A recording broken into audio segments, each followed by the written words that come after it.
orang baru tahu ke depan, masa depannya ini gimana, sikapnya gimana, itu ditentukan oleh dua. Pertama dari buku yang dia baca, yang kedua dari siapa yang berteman sama siapa.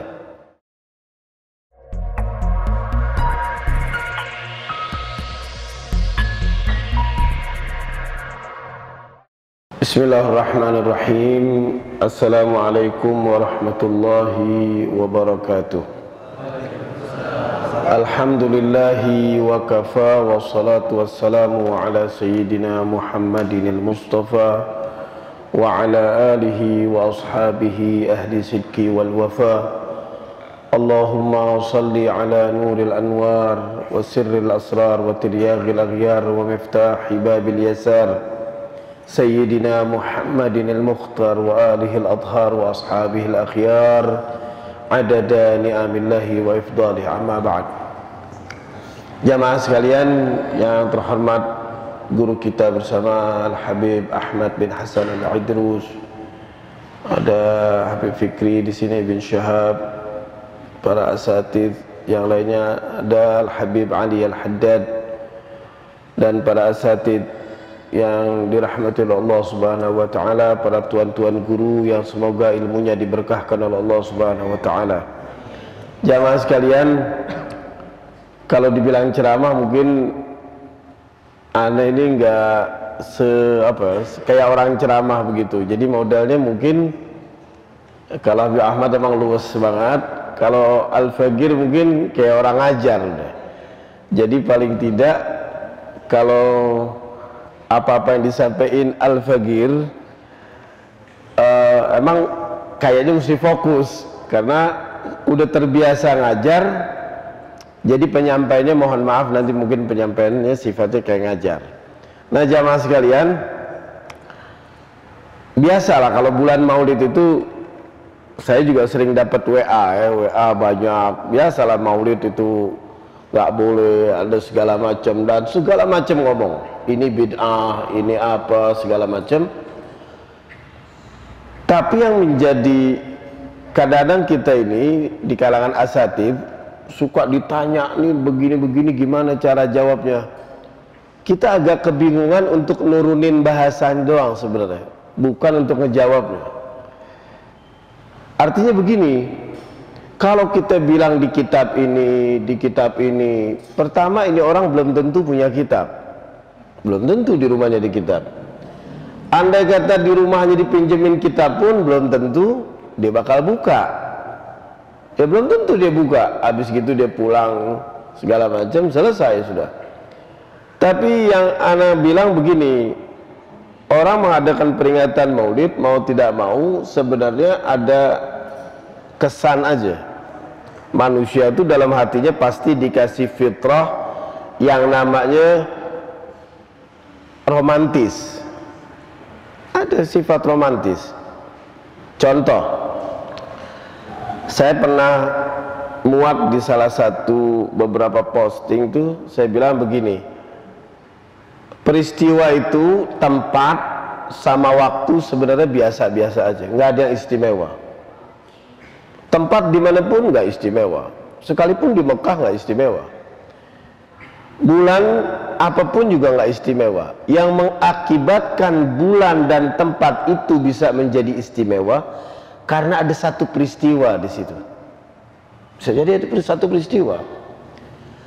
Dulu seseorang yang belum menikah dengan istrinya, waktu masih perkenalan, dia janjian umpama dengan saudaranya atau iparnya di satu tempat.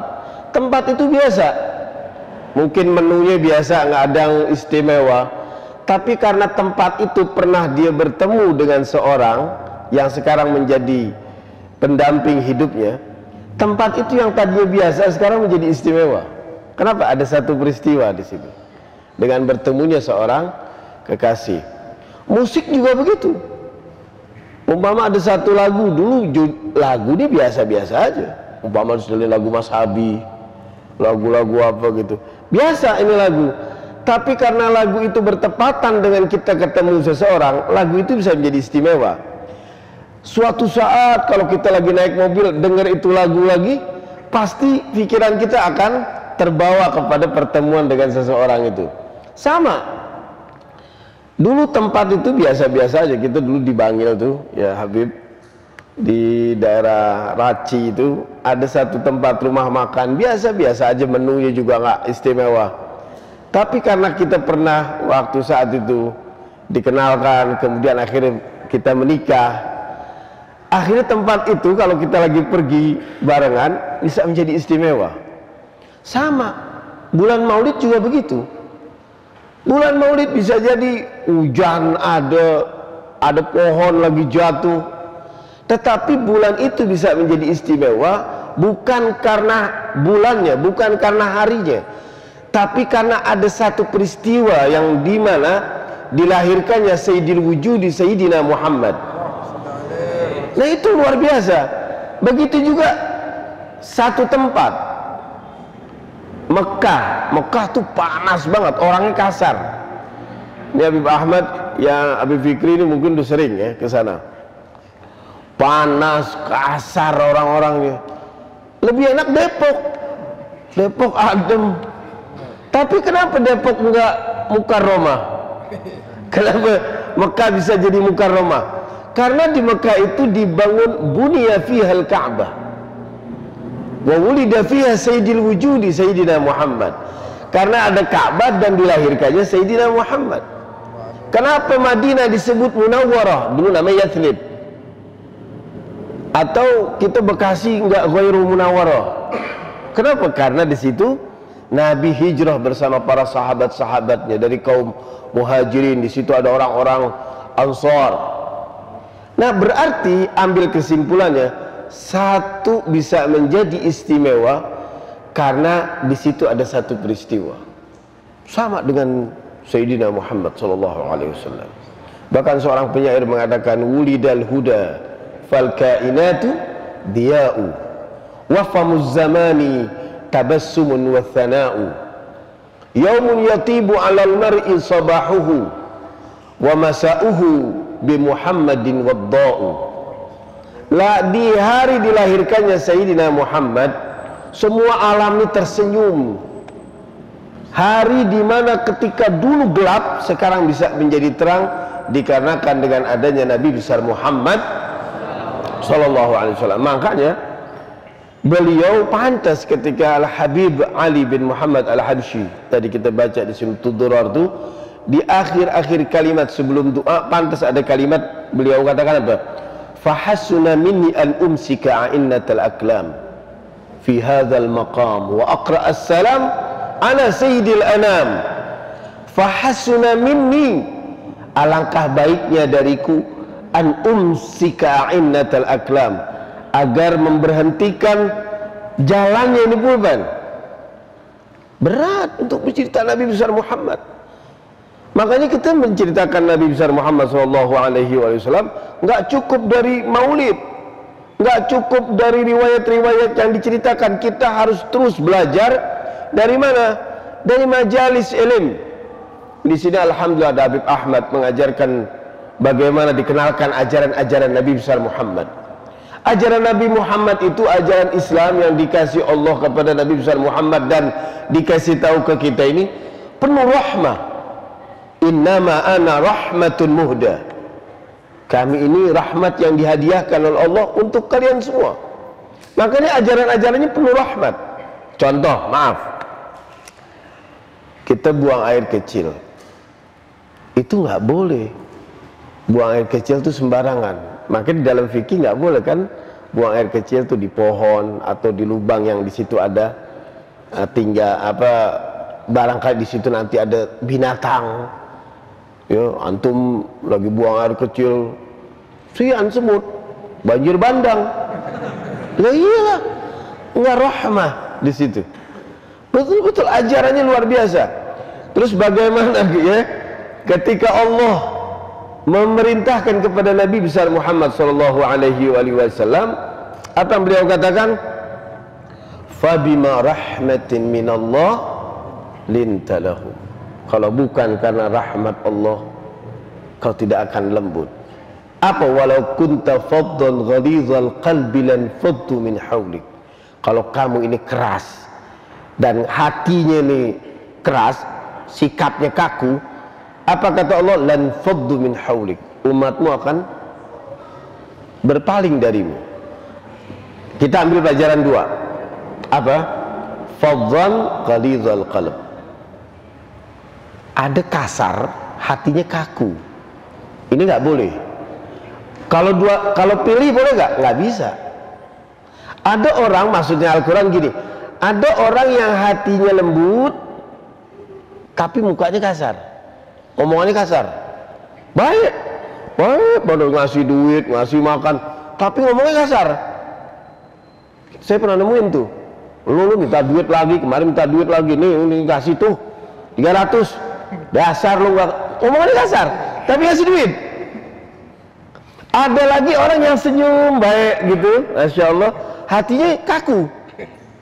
Antum kef, nah anak nggak mungkin maafin dia. Kayaknya di neraka dia. Mukanya senyum, baik mungkin, Masya Allah, kayaknya di kerak neraka dia. Mukanya senyum, hatinya kaku, nggak pernah mau maafin orang. Padahal Nabi bilang silman qata'ak, sambung orang yang memutuskan silaturahmi denganmu. Jangan salah ya. Kalau begitu anak kan nggak salah, Beb. Loh, yang diminta ini silman qata'ak, sambung silaturahmi dengan orang yang telah memutuskan silaturahmi dengan kamu. Bukannya posisi kita benar. Ini posisi kita benar, dia salah, kita duluan suruh minta maaf. Berat gitu? Berat. Wa'fu man zalamak, maafkan orang yang telah menzolimi kamu. Kalau dengar ini hadis doang nih, silman qata'ak, kita baca wa'fu man zalamak, astagfirullah. Ini kita kan bukan kita sendirian. Umpama ada orang zolimin kita duluan minta maaf. Sebelah kita ada bini kita, ada tetangga kita, ada teman kita, ada saudara kita. Kita nggak bisa tidur, besok nih kita mau praktekin, anda mau silaturahmi nih, minta maaf duluan, nggak bisa tidur, digoblok-goblokin, bodoh lu, mau aja minta maaf, ntar dimakin megar aja tuh hidungnya, ntar makin ini aja, nggak bisa tidur. Tapi itu perintah Nabi, berani gak gitu? Wah, kagak. Baca hadisnya doang enak, Masya Allah, sahabat maafin, coba ente praktekin, biru muka gitu. Lo meriang gitu, ya Allah, ini gimana besok nih? Bayangin kata Nabi, silman qata'ak, sambung silaturahmi dengan orang yang telah memutuskan silaturahmi denganmu. Wa'fu man zalamak, ampuni orang yang telah menzolimi kamu. Bukan kita zolimin dia, kita minta maaf, itu sih manusiawi, kagak top itu. Ana kayaknya minta maaf deh, kenapa? Ana zolimin dia, harus. Tapi ini berat banget. Kan kalau sekilas kayak orang pengecut. Belum antum lagi nggak bisa tidur, bagaimana temen kita, saudara kita lagi manas-manasin tuh. Jangan mau dia mah. Apalagi sering ada bahasa begini nih.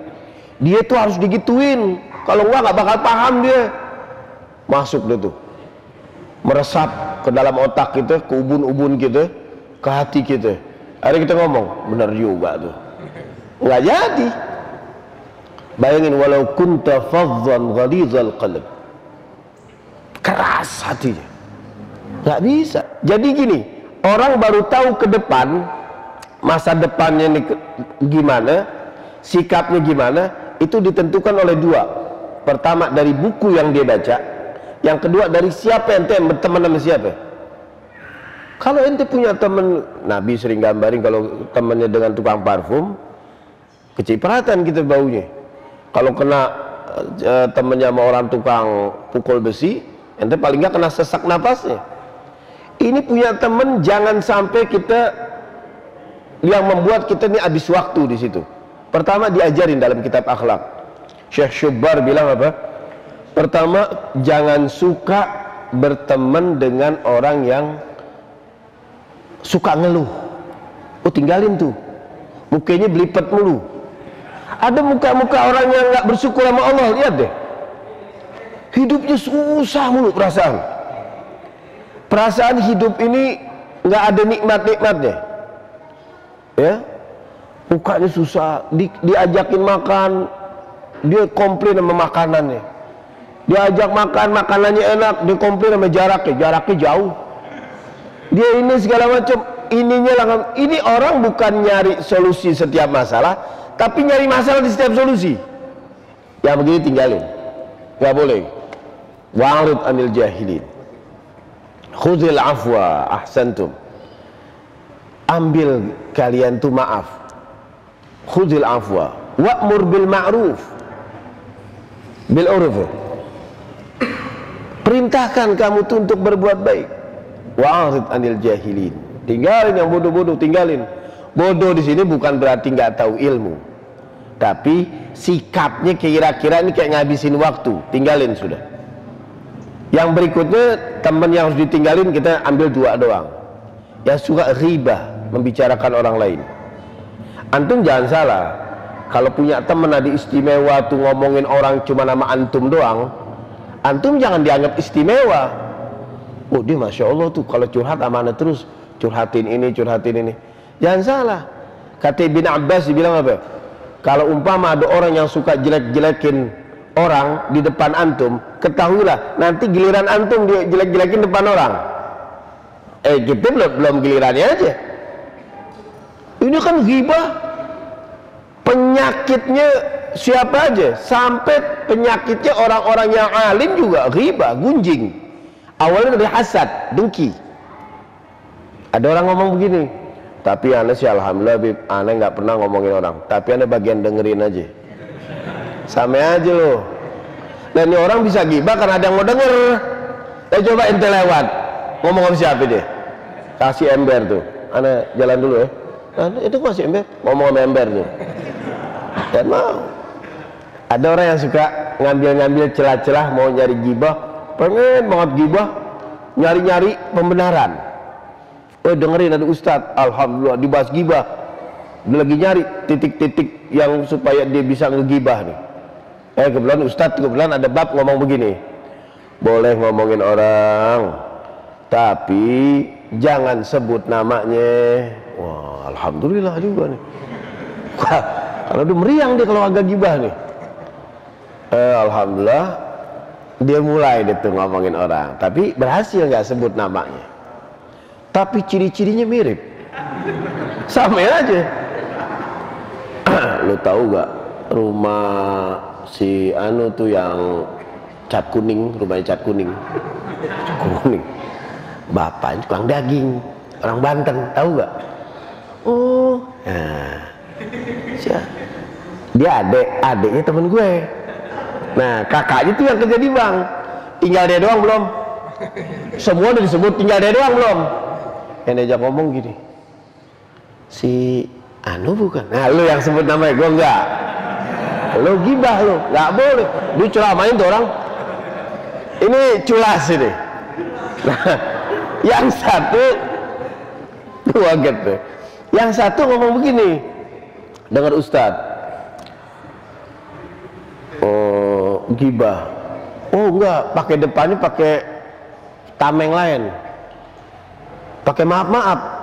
Kita bingung tuh, dia minta maaf sama siapa tuh? Ini maaf-maaf nih. Kita bukan ngomongin dia. Nah, itu izin sama siapa dia? Aneh bingung. Oh kita dengerin kan? Maaf nih, kita bukan gibah nih. Dia itu mentang-mentang depannya gitu puas dia. Nah ini nggak boleh. Tutupannya tapi orang baik. Oh, tutupannya tuh kayak orang baik. Ini kita sih alhamdulillah bisa ambil pelajaran lah dari dia. Jadi kelihatan bener dia. Ini nggak boleh.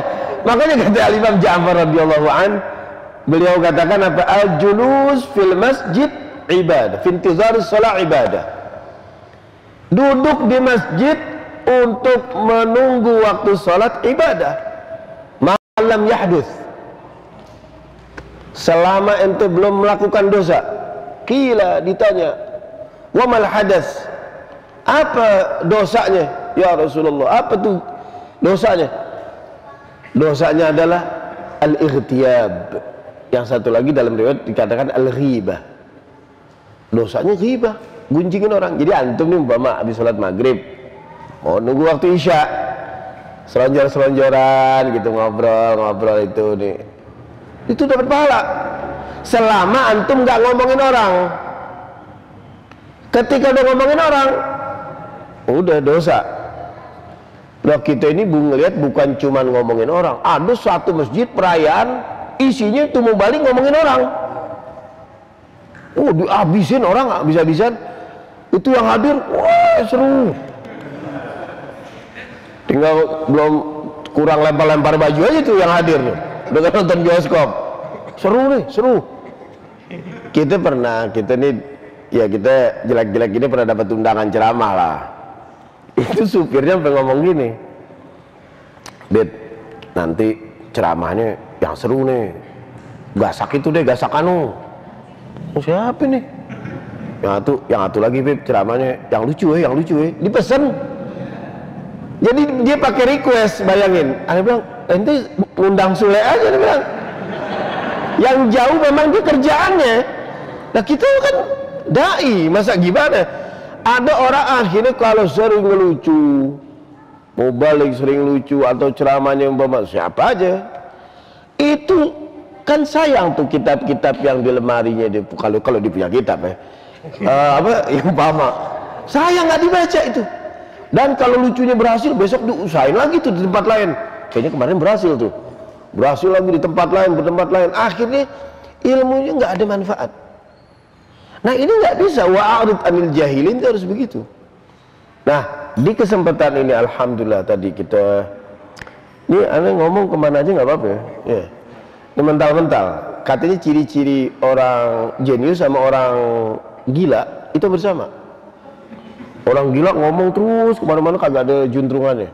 Orang jenius juga sama tuh, sama-sama. Bedanya orang jenius bisa balik lagi. Kalau orang gila nggak balik lagi. Jadi antum kalau dibilang orang jenius jangan girang, hampir mirip. Nah, wa'arid anil jahilin, kita pura-pura balik dulu supaya nggak dibilang gila. Kembali kepada orang-orang yang jahil, tandanya sebagai bukti kita harus kuat dalam mengikuti Rasulullah Sallallahu Alaihi Wasallam. Tiru Rasulullah sebaik-baiknya.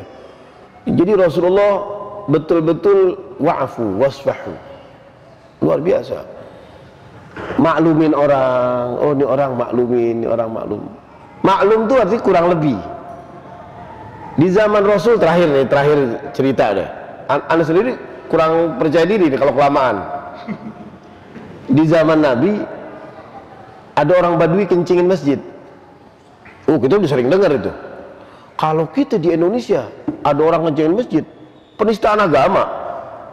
Waduh nggak boleh nih, ayo viralin. Viral, gebukin, pura-pura gila. Tapi Nabi enggak. Wah sahabat pada teriak, kata Nabi, da'uh, biarin dulu sampai selesai hajatnya. Ditanya sama Nabi, kenapa antum kencing di masjid? Dia sendiri bingung ditanya. Ya karena di kampungannya biasa. Oh di sini nggak boleh. Nabi jadi tahu kuncinya, berarti di kampungnya dia biasa. Satu, apa pelajarannya? Nabi memaklumi. Kalau kita harus paham tuh. Ada orang umpama dinasihatin, gak sadar-sadar juga. Jangan pakai kita ngomong gini, heran, padahal udah diginiin agak sadar-sadar juga. Kita karena mengukur dengan kita yang udah sering dengar pengajian, dengar maulid, dengar kumpulnya sama orang-orang baik, kan dia belum tentu. Makanya ada kesabaran tuh dari Nabi. Sabar bener. Makanya Nabi ketika lagi mau hampir dakwah, dijelasin bertahun-tahun, diceritain tuh bagaimana kisah para nabi. Oh ada nabi ini, Nabi Musa 500 tahun dakwah, muridnya cuman 38. Anda punya majelis 7 tahun, muridnya 8, gue suruh pulang, gue kenyang lihat muka lu. Dia lagi. Ini 38, 500 tahun 500 tahun 38. Bininya nggak beriman, anaknya nggak beriman. Kalau ada ustadz dakwah di Indonesia, bininya nggak ngikut, anaknya nggak ngikut, disangkanya ustadznya suruh introspeksi tuh. Bini lo dulu dah urusin sama anak lo, dakwah. Ini Nabi loh, Nabi. Tapi Nabi sabar. Nabi Nuh alaihi salatu wassalam, bukan Nabi Musa, Nabi Nuh. Belum lagi Nabi Musa. Nabi Musa dakwah, ya, disuruh dakwah di tempat yang mana di tempat bunuh orang. Namanya udah jelek di situ, track recordnya udah gak bagus. Nih Nabi Musa, antum mana kasih dakwah? Ya, di mana? Antum dakwah di tempat yang antum telah bunuh orang sono yang nama ente tercemar. Aduh, buat tempat lagi apa? Terus yang didakwain siapa? Yang didakwain orang tua angkat ente yang dulu ente masih kecil, dibiayain sampai gede, ente dakwahin dia. Ya kan Firaun. Waduh, dua puyang nih kayaknya nih. Terus satu lagi siapa? Antum mana kasih teman satu? Satu. Nabi Muhammad banyak temannya. Udah gitu ketika lagi Fir'aun ini jelas-jelas mengatakan, lihat, ketika Fir'aun sudah mengatakan jelas-jelas, qala fama rabbukuma ya Musa, Musa, Tuhan kamu siapa? Apa kata Nabi Musa? Qala rabbuna alladhi a'ta kulla syai'in khalqahu thumma hada. Allah yang menciptakan segala macam ciptaannya dan kemudian memberikan hidayah. Mendengar kata-kata hidayah, Fir'aun langsung ngelirik anak buahnya. Ambil apa dia katakan sama Fir'aun? Qala fama balul qurunil ula. Kalau gitu ana dan generasi-generasi ana gimana? Kalau ana jadi Nabi Musa, ya sesat. Lu ngaku Tuhan, jelas-jelasan ini utusan Allah, benar-benar sejati utusan Allah. Apa kata Nabi Musa? Enggak berani bilang sesat. Apa? Qala fama balul qurunil ula. Qala ilmuha inda rabbi fi kitab la yadhillu rabbi wa la yansa. Ilmunya hanya Allah yang tahu. Tidak mungkin lupa dengan ini kecuali memang kehendak Allah. Artinya Nabi Musa nggak berani menyesatkan, nggak berani bilang ini kecuali hanya Allah keputusannya. Ini yang dihadapi Firaun loh. La yadhillu rabbi wa la yansa. Luar biasa. Nah, sampai di sini dulu jamaah sekalian. Itu mungkin yang bisa Al-Fagir jelasin, bukan jelasin ya, mungkin share sama antum semua. Insyaallah ada manfaatnya. Jamaah sekalian, mari kita tutup dengan doa. Kita minta kepada Allah Subhanahu wa taala agar kumpulnya kita ini diterima oleh Allah Subhanahu wa taala, dan kita berharap nanti Nabi besar Muhammad sallallahu alaihi wasallam memberikan syafaat kepada kita semua. Bismillahirrahmanirrahim. Allahumma salli ala Sayyidina Muhammadin wa ala ali Sayyidina Muhammad. Allahumma arzuqna taufiqat ta'ah wa bu'dal ma'siyah wa sidqan niyyah wa irfan al-hurmah wa akrimna bil huda wal istiqamah wa saddid alsinatana bis sawabi wal hikmah wa amla qulubana bil ilmi wal ma'rifah wa tahhir butunana minal haram wa syubhah. Ya Allah, ya Tuhan kami, ya Rabbana, ya Allah, inilah hamba-Mu yang tak tahu malu. Inilah hamba-Mu yang datang kepadamu bagaikan pengemis yang mengetuk pintu-Mu dengan berharap agar Engkau mengampuni dan agar Nabi besar Muhammad sallallahu alaihi wasallam memberikan syafaat kepada kami. Ya Allah, kalau malam ini Kau hanya menerima orang-orang yang bertaubat, lantas kepada siapa kami orang-orang yang masih sulit untuk melakukan taubat? Ya Allah, apabila Kau hanya menerima orang-orang yang bertakwa, lantas kepada siapa kami yang belum sampai mencapai derajat ketakwaan kepadamu ya Rabb. Ya Rabb, inilah hamba-Mu yang tak tahu malu, yang apabila dirayu dosa segera keluar menyongsongnya. Apabila dikatakan bahwa ini ibadah, kami enggan untuk melakukannya.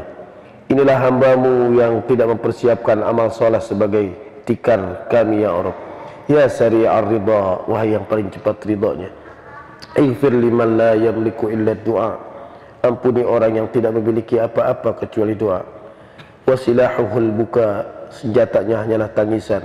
Wa ra'su malihir raja, modalnya hanyalah harapan. Ya aliman la yu'allam, wahai zat yang maha mengetahui tanpa diberitahu. Shalli ala Sayyidina Muhammadin wa ala ali Sayyidina Muhammad. Sampaikan salawatku kepada Nabi besar Muhammad sallallahu alaihi wasallam. Wa sallallahu ala Sayyidina Muhammadin wa ala alihi wa sahbihi wa sallam. Walhamdulillahi rabbil alamin. Al-Fatihah.